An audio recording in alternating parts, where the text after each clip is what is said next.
పరిశుద్ధ గ్రంథములో 7 గొప్ప ప్రార్థనలు ఉన్నాయి.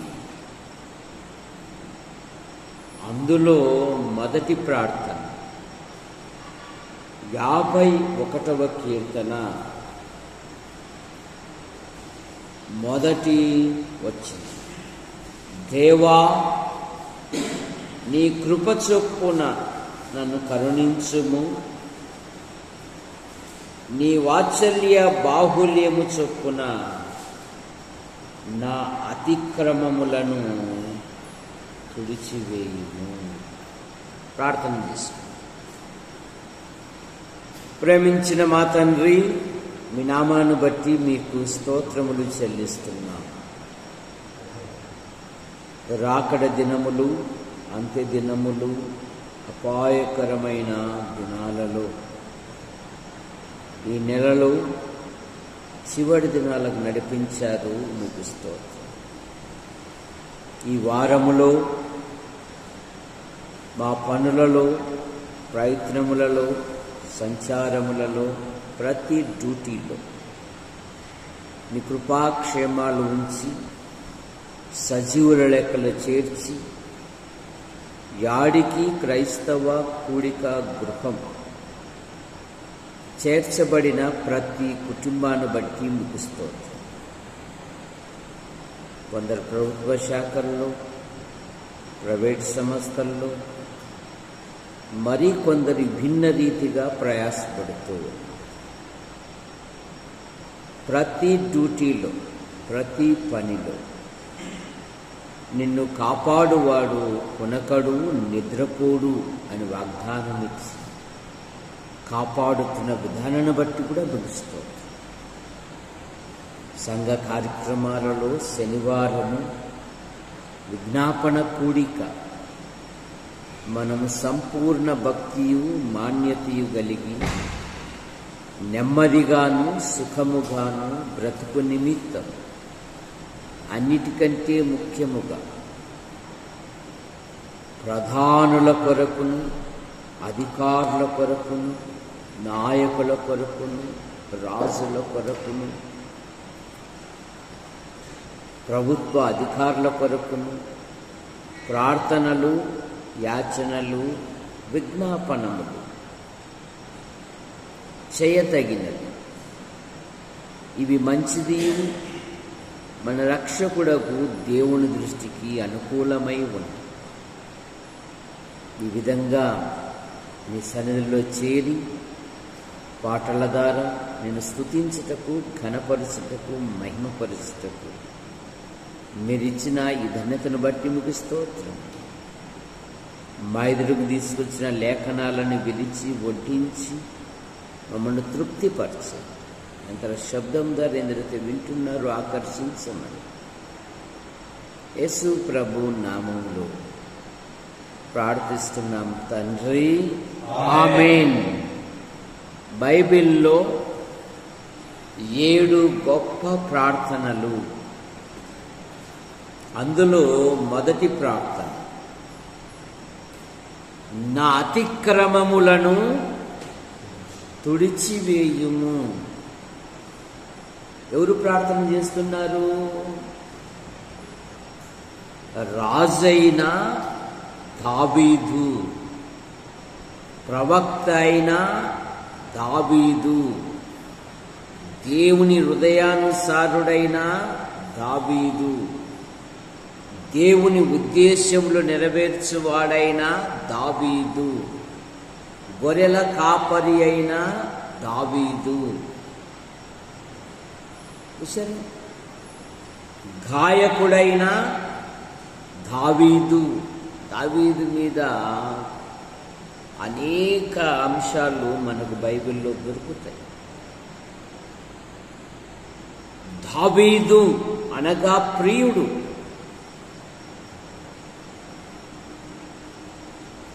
రాజులు యుద్ధమునకు బయలుదేరు కాలమున యెరూషలేములో నిలిచెను అనే మాట మనం చూస్తాం. నిలుచుట వలన దావీదు గొప్ప బలహీనతకు గురి అయ్యాడు. విశ్వాసీ జీవితములో నిలవకూడదు, సాగుతూనే ఉండాలి. నిర్గమకాండములో ఇశ్రాయేలీయులు ఎర్ర సముద్రం యొద్దకు వచ్చినప్పుడు మోషే ప్రార్థించాడు. దేవుని జవాబు, మీరు సాగిపోవుడి అనే మాట మనం చూస్తాం. నువ్వు సాగుతే, నువ్వు ముందుకు నడుస్తే ప్రతి ఆటంకాన్ని, ప్రతి అవరోధాన్ని ఆయన సరళము చేయు దేవుడు. యెరూషలేములో నిలిచెను. నూతన నిబంధనలో అపోస్తలుడైన పౌలు గారు అంటున్నారు, ఇంత గొప్ప సాక్షి సమూహము మేఘము వలె మనల్ని ఆవరించి ఉన్నందున సులువుగా చిక్కులు పెట్టు ప్రతి పాప భారమును వదిలి విశ్వాసమునకు కర్తయు దాని కొనసాగించువాడైన యేసుక్రీస్తు వైపు చూచుచూ మన ఎదుట ఉంచబడిన పందెములో ఓపికతో ఇంకా ధైర్యపరుస్తున్నాడు. తన ఎదుట ఉంచబడిన ఆనందము కొరకు అవమానమును నిర్లక్ష్య పెట్టాడంట రక్షకుడు. సిలువను సహించాడు, కానీ సహనము లేదే, సహించుట లేదే. రాజైన దావీదే అంటాడు, నేను యెహోవా కొరకు సహనముతో కనిపెట్టుకొంటున్నాను. నేను యెహోవా కొరకు సహనముతో.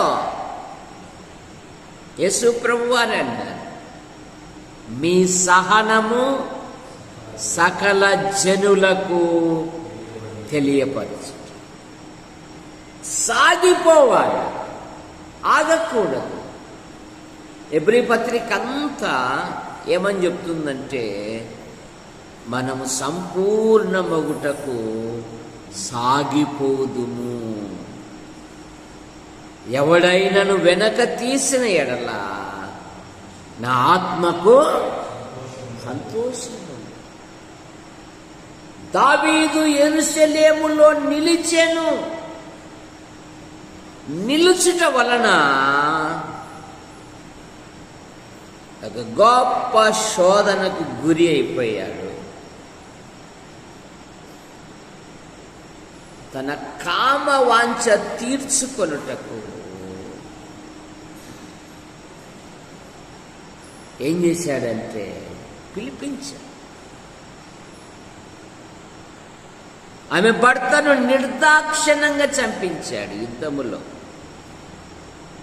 అతడు ఎంత ప్రేమ కలిగిన వాడైతే దావీదు రాజ్యము కొరకై బహు ప్రయాసపడిన వాడు తప్పు తుడిచేసుకోవాలని పిలిపించాడు. బా, ఎంత జగన్నాటకం అండి. రై, ఎన్ని రోజులు యుద్ధానికి వెళ్ళింది? 2 రోజులు రెస్ట్ తీసుకోపోండి. ఆడెంత ప్రేమ కలిగిన వాడంటే, నా తోటి సోదరులు యుద్ధములో ఉంటే నేను పడక సుఖాన్ని కోరుకుంటానని వాడు రాజు దగ్గరే ఉండిపో. మానవులోని క్రూరత్వము బయటపడుతుంది. వాని చేతికి వాని మరణ వార్త రాయించి పంపించాడు. కానీ ఎంత నమ్మకమైన వాడండి. మనమైతే ఇదిగో ఈ ఉత్తరము యోహాను అంకుల్కి గురువు గారికి ఇమ్మన్నాడా? ఇందులో ఏం రాశాడు?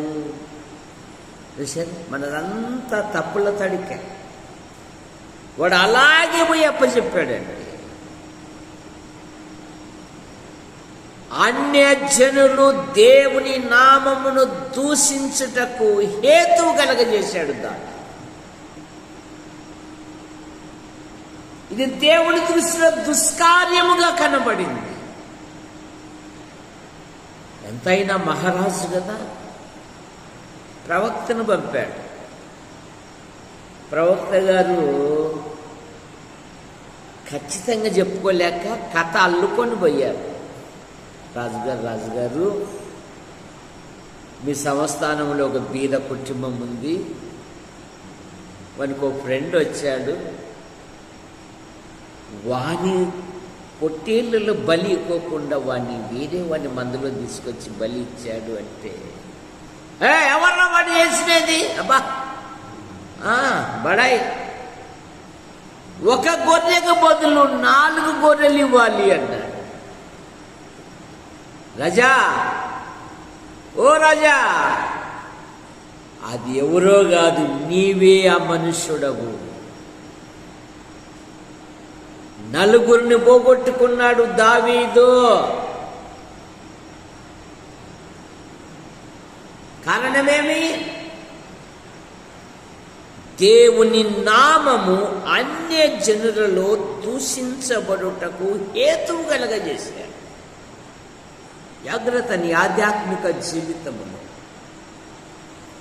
రాయబడిన ప్రకారము మిమ్మును బట్టియే కదా నా నామము అన్య జనుల మధ్య దూషించబడుచున్నది అని. ప్రజల మధ్య నీ ఆధ్యాత్మిక జీవితం ఎలాగా ఉంది?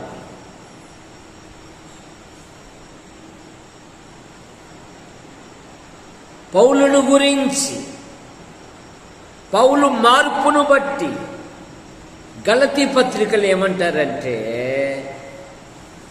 వారు నన్ను బట్టి దేవుని మహిమపరిచిరి. ఎంత శ్రేష్టమైన సాక్ష్యం అండి. గలతీ పత్రిక 1వ అధ్యాయం. మునుపు మనలను హింస పెట్టినవాడు తాను పూర్వమందు పాడు చేయుచు వచ్చిన సంఘమును ప్రకటించుచున్నాడనే సంగతి మాత్రమే విని వారు నన్ను బట్టి దేవుణ్ణి గుర్తుపెట్టుకో. ఒకటి, నిన్ను బట్టి దేవుని నామం దూషించబడుతూ ఉందా? 2, నిన్ను బట్టి దేవుడు మహిమపరుస్తూ ఉన్నాడు. గుర్తుపెట్టు. ఇది పరిశుద్ధ గ్రంథం, ద హోలీ బైబిల్, పుక్కిటి పురాణము కాదు. ఇది కృపాకాలంలో ఉన్నాం గనక ఆడింది ఆట, పాడింది పాట అనుకుంటున్నావు. కానీ నీ ప్రతి క్రియకు దేవునికి లెక్క అప్పగించాలి. గుర్తుపెట్టుకో. నీ ఆధ్యాత్మిక జీవితములో ప్రసంగి గ్రంథం 12వ అధ్యాయము 14వ వచనం, గూఢమైన ప్రతి అంశమును గూర్చి దేవుడు విమర్శ చేయునప్పుడు ఆయన ప్రతి క్రియను అది మంచిదే గాని చెడ్డదే గాని, గుర్తుపెట్టుకో, ప్రతి క్రియ అది మంచిదే గాని చెడ్డదే గాని. ఇప్పుడు 2వ కొరింథీ పత్రిక 5:20 అదే కదా. మనమందరము దేహముతో జరిగించిన క్రియలు అవి మంచివైనా అవి చెడ్డవైనా క్రీస్తు న్యాయపీఠం ఎదుట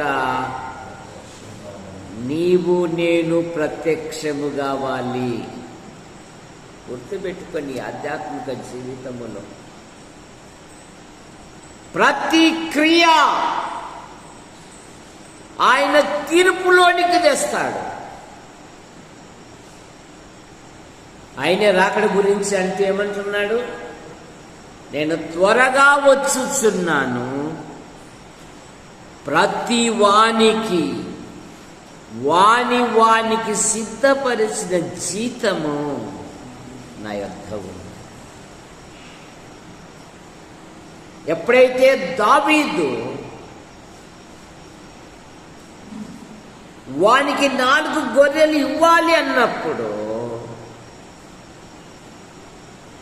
తన అతిక్రమాన్ని ఒప్పుకుంటున్నాడు.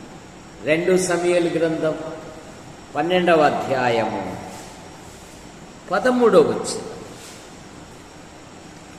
ఆ మనుష్యుడము నీవే అన్నప్పుడు నేను పాపము చేసి తినని దావీదు నాతానుతో అనగా, నీవు చావకుండునట్లు యెహోవా నీ పాపమును పరిహరించెను. ఏమన్నాడు? ఆ మనుష్యుడము నీవే. జాగ్రత్త. నీ ఆధ్యాత్మిక జీవితములో సమాజము మధ్య, వెలుపటి వారి మధ్య 14-15 వచనాలు.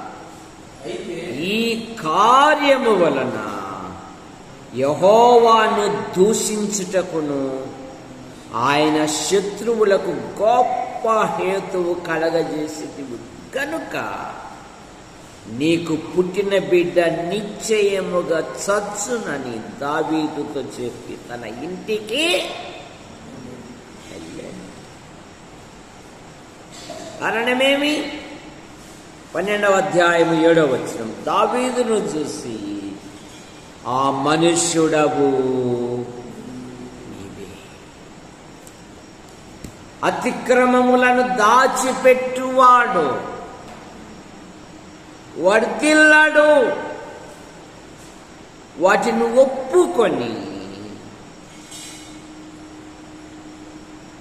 ఒప్పుకొని విడిచిపెట్టువాడు దేవుని మహాకనికరము పొందు.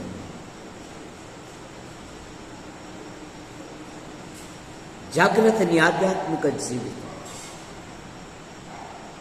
దావీదు అడుగుతూ ఉన్నాడు, నా అతిక్రమములను తుడిచి, నేను పాపములో పుట్టినవాడను, పాపములోనే నా తల్లి నన్ను గర్భము ధరించి.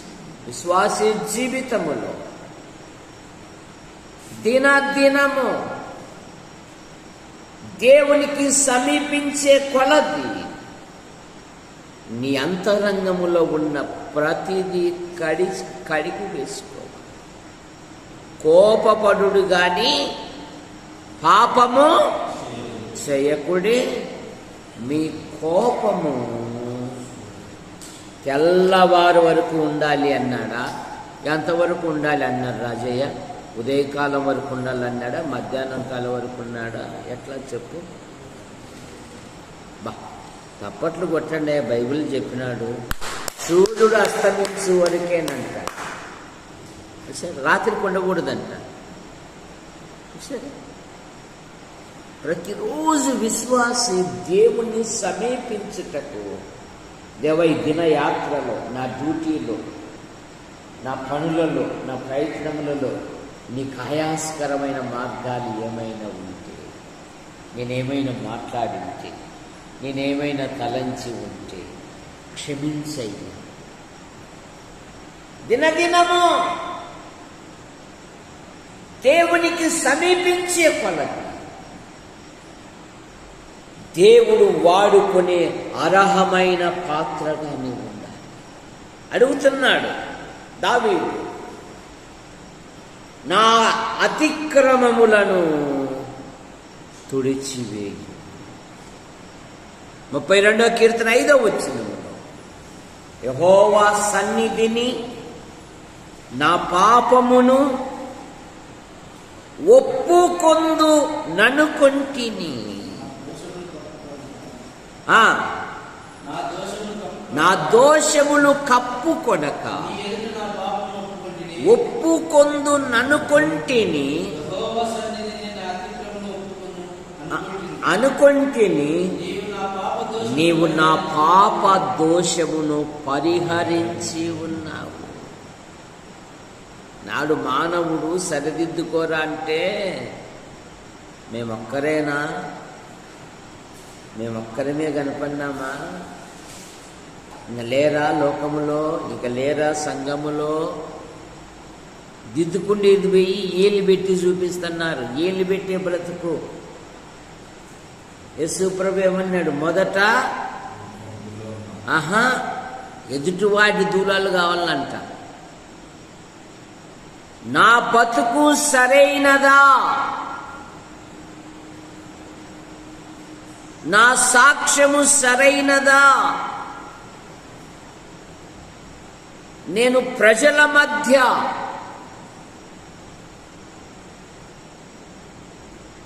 దేవుని మహిమార్థముగా జీవిస్తూ ఉన్నాను.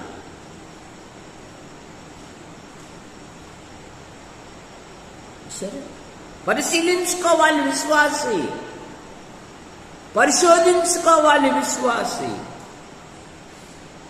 నువ్వు ఎప్పుడైతే ప్రార్థన చేస్తావో 103వ కీర్తన 12వ వచనంలో తూర్పునకు పడమటి ఎంత దూరమో ఆయన మన అతిక్రమములను అంత దూరపరిచి ఉన్నాడు.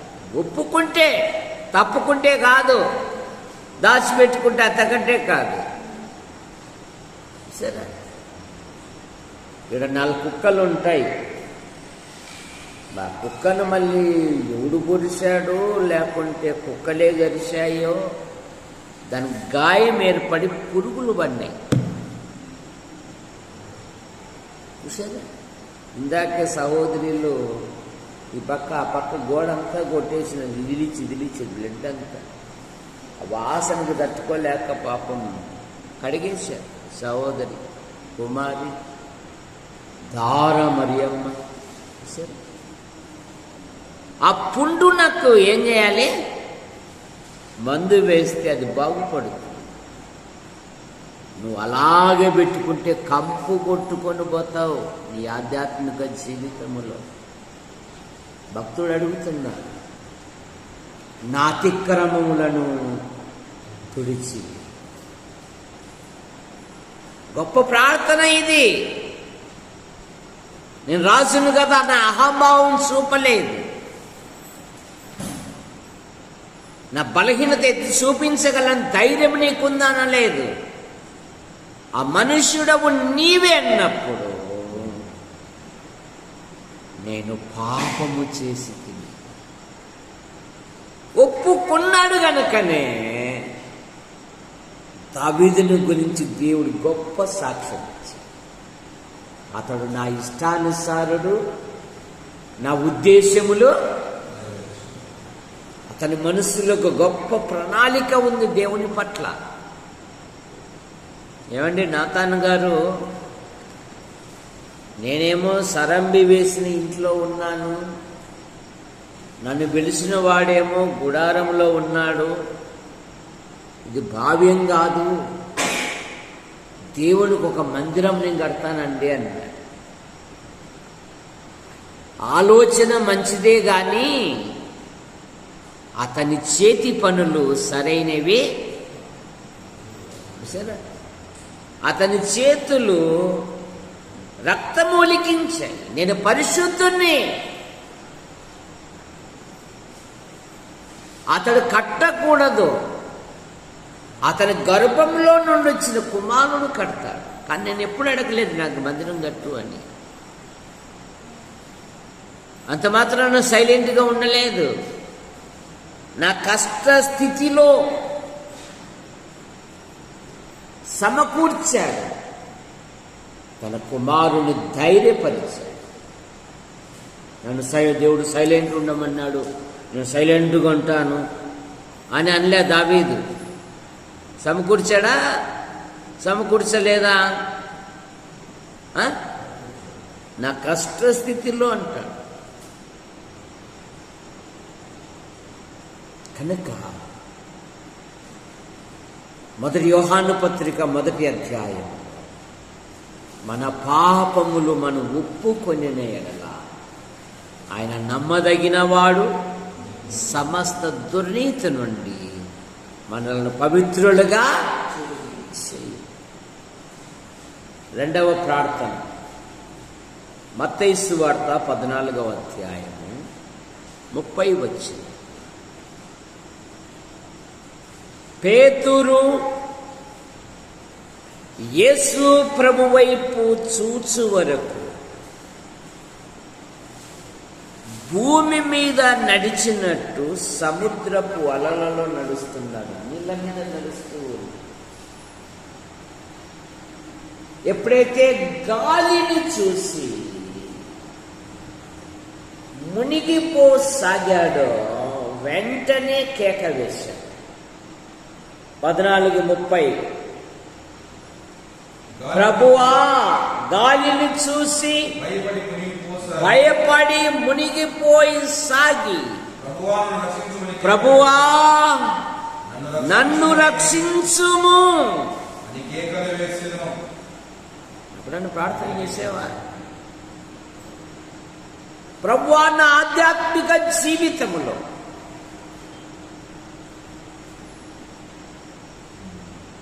ఆర్థిక సమస్యల చేత, అనారోగ్య సమస్యల చేత,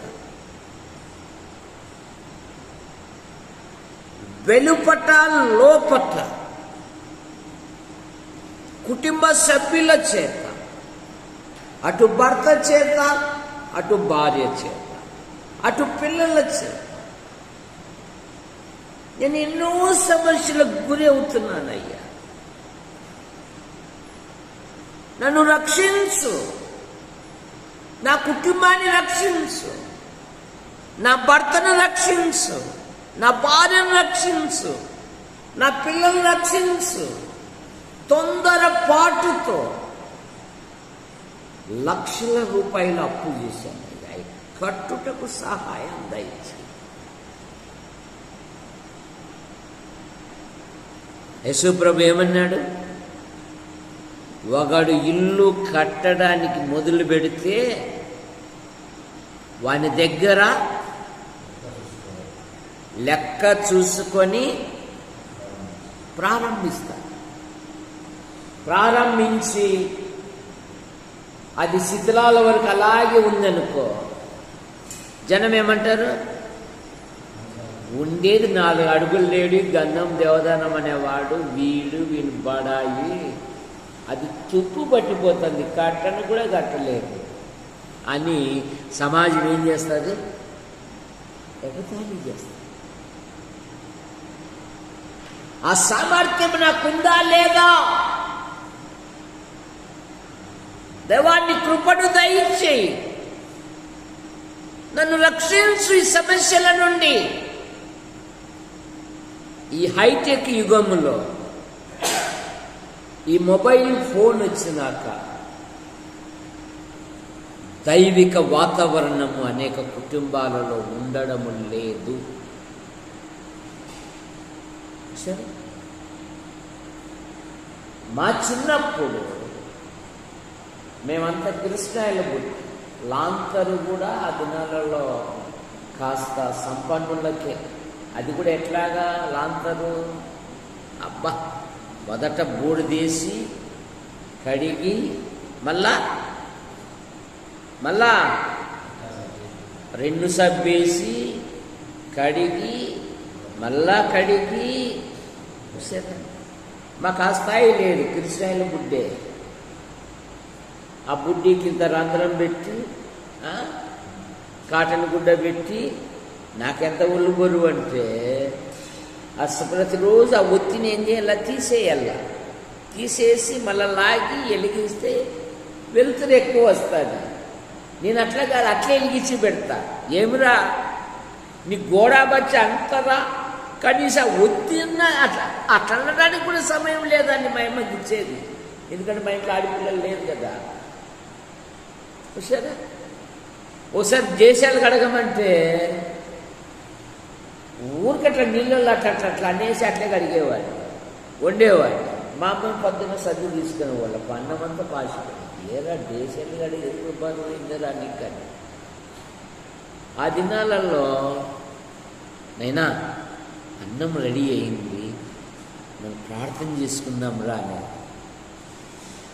పొద్దున్న లేస్తే శివుడితో పాటు అంతా పొగనే మసి, అందులో ఏడా పొయ్యి కాడ మండుకోవాలి వెచ్చగా. ఆ పంతకుండే మసి అంతా నిక్కర్లకు అన్నీ వద్దులే ఆ బాధలు చూసారా. ఇప్పుడు అన్నీ వచ్చినాయి కానీ అసెంబ్లీ లేదు. ఇప్పుడు అన్నీ వచ్చినాయి కానీ అసలైన వాతావరణం లేదండి. ప్రార్థన లేదు, వాక్య ధ్యానం లేదు. అమ్మలక్కలకి ఎన్నిసార్లు చెప్పినా అమ్మ ఒకరొకరు వందనాలు చెప్పుకోండి, ఊరూరు సేకాండ్ ఇవ్వండి అంటే ఏషియన్ పెయింట్. అబ్బే నీ ఎవరికి ఇబ్బంది లేనే, నీ ఎవరితో అంత అభ్యంతరకరంగా లేమే. అయినా అది సీనియర్, నేను జూనియర్, అది పలకరీకపోతే నేనేం అప్పులు పలకరిస్తుంది. లేఖనాలేమో బా ఆదివారం నా పొద్దు రామాజీ సాకు క్రీస్తు యేసు కలిగిన ఈ మనస్సు మీరును కలిగి ఉండు. ఆయన దేవుడై ఉండి తను తాను తగ్గించుకొని అంటున్నాడు. ఇవి మాత్రం తగ్గించుకోవడానికి లేఖనాలేమో ఆయన ఆకారములు మనుషుడుగా కనపడినాడు, రిక్తునిగా కనపడినాడు అంటున్నాడు. తగ్గింపు కలిగి ఒకరిప్పుడు వందనాలు. మరి అదేండి, ఇదేనా మన ఆధ్యాత్మిక జీవితం? మన ఆధ్యాత్మిక జీవితం ఏంది? ఆయన హెచ్చవలెను నేను అవసరమైతే ప్రభు నువ్వు కూడా బ్యాక్ సైడ్ ఉంది, అలా అయితే నేను ముందుకు తీసుకొచ్చాను సార్. ఇక్కడ నువ్వేనంటున్నావు, పరలోకంలో నువ్వే అంటున్నావు. నేను ఎప్పుడు కనపడేది ముందు యాత్రగాళ్ళు అబీబు, దాతాను, కోరాహు ఎట్లెట్లుంది దేవుని సంఘం మీద మిమ్మల్ని మీరే ఏమయ్యారు? 7 వింతల్లో ఒక వింత అన్నట్లు భూమి నెర విడిచి సజీవంగానే నోరు తెరిచి మింగేసిందంట. నోరు తెరిచి ఆధ్యాత్మిక జీవితం అట్లా పేతురు అడుగుతున్నాడు, ప్రభువా నన్ను రక్షించుము. అదేమని రాయబడింది? వెంటనే చేయి చాపి మహాజలరాశుల నుండి ఆయన నన్ను పైకెత్తాను. 18వ కీర్తన. నువ్వు కేక వేయాలి, నువ్వు ప్రార్థన చేయాలి, నువ్వు ప్రార్థనలో పోరాడాలి, నువ్వు ప్రభుని అడగాలి. 16వ వచనము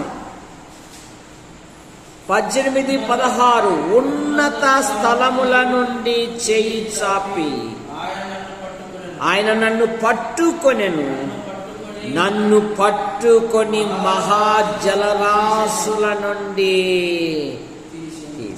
పైకెత్తేనా. ప్రభువా నన్ను రక్షించుము. కుటుంబ జీవితములో శాంతి లేదు, సమాధానం లేదు, కష్టపడుతున్నాం, సంపద ఉంది కానీ సమాధానం లేదు. అందుకని నోవాహు తల్లిదండ్రులు ఏమని పేరు పెట్టారు? నోవాహుకు ఇతడు మన చేతుల కష్టము విషయములో మనకు నెమ్మది కలగజేయని అనుకొని ఇతనికి నోవాహు అని పేరు పెట్టారు. ఎంతుంటే ఏమండి, భార్య భర్తలకు సమాధానం లేదు, పిల్లలకు తల్లిదండ్రులకు సమాధానం లేదు. తండ్రి అయిన వాడు నా పిల్లలు ఎదుగుతూ ఉన్నారు, నా పిల్లల్ని ఒక ఉన్నతమైన స్థానంలోకి తీసుకొని రావాలని 2 మంచి మాటలు కూడా పలకరించకపోతూ ఉన్నాడు. చూస్తే మన ఊర్లో సోగంత ఉన్నాడు. ఏం లాభం? పిల్లలను ప్రేమించనివాడు, భార్యను ప్రేమించనివాడు, భర్తను ప్రేమించని, పిల్లలు ప్రేమించని. జాగ్రత్త. పేతురు ఎప్పుడైతే మునిగిపో సాగుతూ ఉన్నాడో కేక వేస్తున్నాడు, ప్రభువా నన్ను రక్షించు. ప్రార్థన నీ ఆధ్యాత్మిక జీవితములో నువ్వు ప్రార్థిస్తే వెంటనే ఆయన చెయ్యి చాచి పైకెత్తి అల్ప విశ్వాసి ఎందుకు సందేహపడుచున్నా? ఏమన్నాడు? నువ్వెందుకు? నేను లేనా? మనకంత సందేహాలే, బతుకంత. ప్రభును వదిలిపెట్టి ప్రభు ఉన్నాడనే ధైర్యం కూడా ఉండడం లేదు. ఆయన నాతో ఉన్నాడు. నేను ప్రతి సమస్యకు, ప్రతి ఆటంకానికి, ప్రతి ఇబ్బందికి, ప్రతి అవరోధానికి, ప్రతి అవమానానికి నేను ఆధార్యపడను. నాకంటే ముందు నా రక్షకుని దూషించింది ఈ లోకం, నాకంటే ముందు నా రక్షకుని అపహాస్యం చేసింది ఈ లోకం, నాకంటే ముందు నా రక్షకుని నిర్లక్ష్యం చూపింది ఈ లోకం, నాకంటే ముందు నా రక్షకుని మీదకి రాళ్ళు ఎత్తింది ఈ లోకం. నన్ను నా మీదకి ఎత్తడం గొప్ప సంగతి.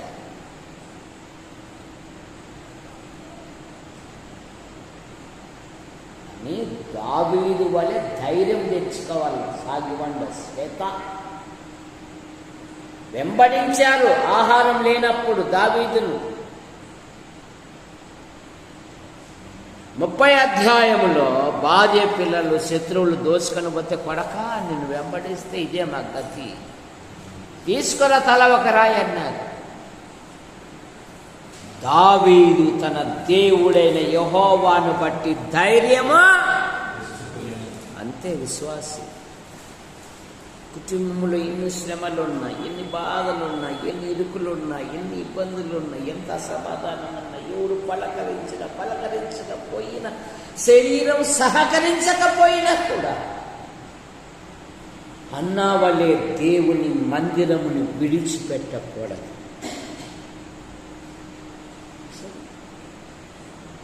అప్పుడే దీవెన, అప్పుడే ఆశీర్వాదం. పేతురు మునిగిపోసాగి రక్షకుని సహాయమును కోరు. ప్రభువా నన్ను రక్షించవా. షద్రక్, మెషక్, అబేద్నెగో. నెబుకద్నెజరు, నీకు జవాబు చెప్పవలసిన చింతే మాకు. మేము సేవించు దేవుడు మండుచున్న వేడిమి గల అగ్నిగుండము నుండి తప్పించి రక్షించుటకు అసమర్థుడు కాదు, మా దేవుడు సమర్థుడు. నిర్జీవుడు కాదు, మా దేవుడు సజీవుడు. సర్వాంతర్యామి, సర్వవ్యాప్తిగా ఉన్నవాడు. పాస్ అయితే ప్రార్థన అంటది కళామేడ. కుటుంబంలో ఏదన్నా జరిగితే ఒకవేళ ఫెయిల్ అయిందనుకో, ఏమో ప్రార్థన పెట్టుకున్నామంటే గుండ్రాయి మాదిరి ఉండవు, గుండ్రాయి మాదిరి ఉండవు, పొద్దునాటి నడవలేకుండా దారం మరి ఒక ఇంజక్షన్ వేసింది, ఇప్పుడు నిలవని. పొద్దునాటి నడవలేకుండా ఒక ఇంజక్షన్ పడాలకంటే కాస్త అడుగులు వేస్తావా?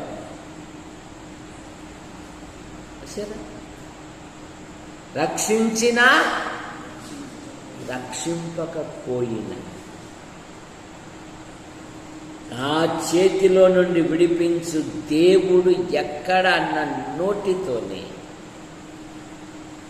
వారి భక్తిని బట్టి, వారి విశ్వాసమును బట్టి, వారు ఆ రాజు మధ్య దేవుని గణపరిచిన విధానాన్ని బట్టి వీరి దేవుడే. డప్పు కొట్టుకోవాల్సిన పండ, దండోరేసుకోవాల్సిన పని లేదు.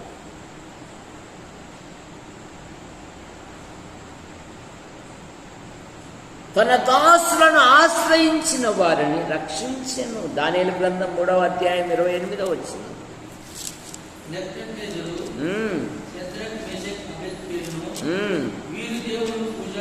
వీరి దేవుడు పూజార్హుడు.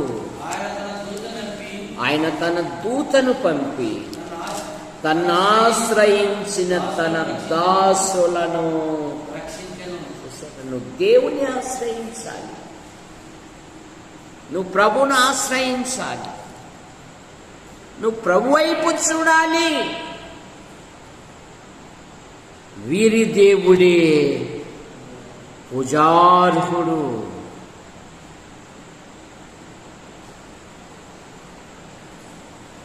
మూడవ ప్రార్థన మార్కు సువార్త 1వ అధ్యాయం 40వ వచనం. మార్కు సువార్త 1వ అధ్యాయం 40వ వచనం. ఆయన ఎదుట మోకాళ్ళుని,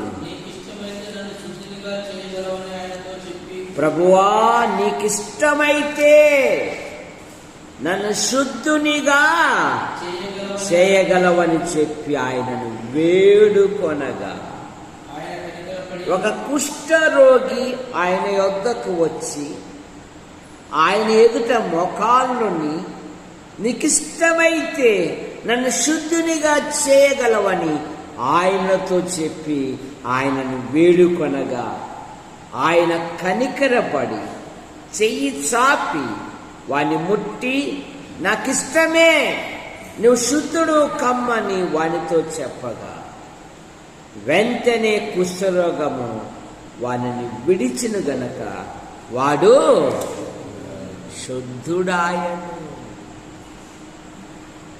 మోకాళ్ళుని ఆయనను బతిమాలి ఆయనను వేడుకుంటున్నాడు, ప్రభువా నీకిష్టమైతే నన్ను శుద్ధునిగా. వాని విశ్వాసము, ఈయన నన్ను శుద్ధుడుగా చేయగలడు, ఈయన నాకున్న బలహీనతను స్వస్థపరచగలడు. నువ్వు దేవుడు అయితే, ఆ రోమా సైనికులు, నువ్వు దేవుని, ఆ దొంగలు కూడా నువ్వేదో దేవుని కుమారుడు అంటావు కదా, నిన్ను నీవు మమ్మను కూడా. కానీ వీడు అలాగా విశ్వాసము కలిగిన కృష్ణుడు, ఆయనకు అసాధ్యమైనది ఏది లేదు అని ఎరిగిన విశ్వాసి. మనం చేస్తున్నాం కానీ నమ్మకాలు అంతగా లేవు, ఏదో పూడుగాలకు చేయమంటూ చేస్తున్నాం కానీ చూసారా, మనదంతా అస్థిరమైన విశ్వాసము. స్థిరమైన విశ్వాసము కాదు, నువ్వు స్థిరంగా ఉండాలి ప్రభు కొరకు.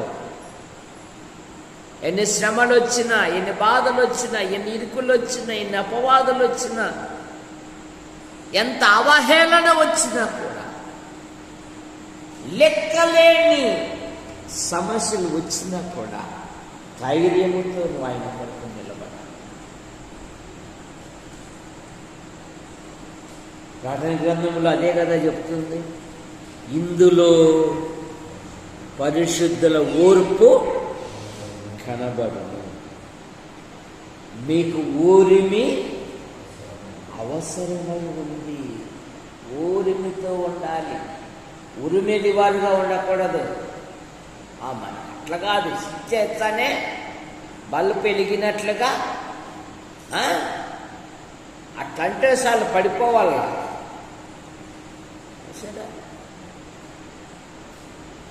జాగ్రత్త, స్థిరంగా ఉండాలి ప్రభు కొరకు. అప్పుడే నీ జీవితంలో ఆయన గొప్ప కార్యాలు జరిగిస్తాయి. నీకు ఇష్టమైతే నన్ను శుద్ధునిగా చేయదు. సుప్రభువారు అంటున్నారు, నాకు ఇష్టమే నువ్వు బాగుపడుట, నువ్వు శుద్ధుడవుట నాకు ఇష్టమే అని వాడిని ముట్టగాని వాడు శుద్ధుడాయను. చిన్న చిన్న ప్రార్థనలు ఇవి. నన్ను శుద్ధినిగా చేయి. ప్రార్థించాలి. ప్రార్థించేది మానేసి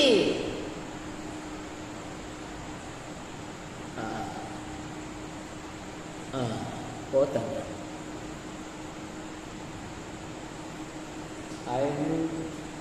అది కూడా పోతాం. సరమై ఇది మనకు రామాజీ సాకు అదంతా ఇదుకున్న మీద మన సూపంతా ఎదుటివాడు బాగుపడితే ఓడ్చలేని సమాజంలో మనమున్నాము. గుర్తుపెట్టు. నువ్వు బాగుపడితే సమాజం ఓడ్చుకోదో. నువ్వు చెడిపోతే 10 ప్రకటిస్తుంది. అబ్బా పాపా వాడిని గంధం దేవదాన్ని కానీ బడాయి చూసినావు ఒకప్పుడు. భూమికి 4 జానడుగులు లేడు కానీ వాడు ఇప్పుడు చూడు ఏమైంది లేకపోతే అని ఈ లోకం నిన్ను సరే. అందుకే యేసన్న గారు ఒక మాట అన్నారు, నింద 100 అనుకోరా అన్నాడు ఆయన. ఏమంట? నింద 100. సరే, ఆయన ధైర్యపరిచాడు యేసు ప్రభు. నా నామము నిమిత్తము జనులు మిమ్మల్ని హింసించి నిందించి మీ మీద చెడ్డ మాటలు పలుకున్నప్పుడల్లా మీరు సంతోషించి ఆనందించుడి, పరలోకములో మీ ఫలము అధికము. ఒక 60 సంవత్సరాల క్రితము మన అనంతపురం జిల్లాలో అగ్రిప్ప అనే ఒక దైవజనుడు ఉండేది. అలాగే ఒక పాక్స్ గారు, తెల్లదొర బ్రదర్ మూమెంట్లో వాళ్ళు గొప్ప దైవజనుడు. ఒక ఉద్యోగస్తురాలు అనుకుందంట అగ్రిప్ప గారి ఇంటికి సరుకులు తీసుకొని పోవాలా అనుకుంటుంది, కానీ పోలేకపోతాము. అంతకు మునుపు ఇంకొక ఫ్యామిలీ వచ్చిందంట. ఆ కాలంలో రాగి గంజి దొరకడమే. వాళ్ళ ఇంట్లో పొయ్యి వెలుగుతుందంటే ఈరోజు అన్నం ఉంది అని వాళ్ళ ఇంట్లో పిల్లలకు లెక్క. వాళ్ళ ఇంట్లో కట్టెలు మండలేదండి ఈరోజు పస్తులని. అటువంటి సమయంలో ఒక జంట వచ్చారు. వాళ్ళు ఎట్లో కలిసి రాగి జావ ఇచ్చారు. నువ్వు రిక్షాకెక్కి నీతిమంతుని ఇంటికి తీసుకెళ్ళు అంటే అగ్రిప్ప గారి ఇంటికి తీసుకొని వస్తారంట రిక్షా. అంత గొప్ప దైవజనుడు. ఇలా అఫీషియల్గా ఉద్యోగస్తులు వచ్చారు. వస్తే వాళ్ళు ఎట్లో రాగ్గంజిస్తే, ఏంది మీ ఇంటికి వచ్చే రాగ్గంజిస్తావా, ఏ 4 మెతుకులు అన్నం పెట్టలేవా అని వీళ్ళు పోయి అందరు టామ్ టామ్ చేస్తున్నారంట. ఆయన వీధుల్లో చెప్తున్నాడు, బాబు చెప్తాడు అయిప ఇంటికి పోయి మన బోతిని రాజ్యం ఇచ్చారనాలి తల్లి. ఈ అమ్మాయి సరుకులు తేవాలనుకుంటుంది కదా, అయ్యో అని అప్పుడప్పుడు పోయి తెచ్చిందని. అయ్యగారు తేవాలనుకుంటున్నా పని ఒత్తిడి వాడు రాలేకపోతున్నాడంటే ఆ సమయంలో కూడా అగ్రిప్ప గారు ఏమన్నారంటే, వాడు ఇంకా 4 ఇళ్ళు చెప్పమని కూడదమ్మా, మాకు ఇంటికి వచ్చు కదా అని.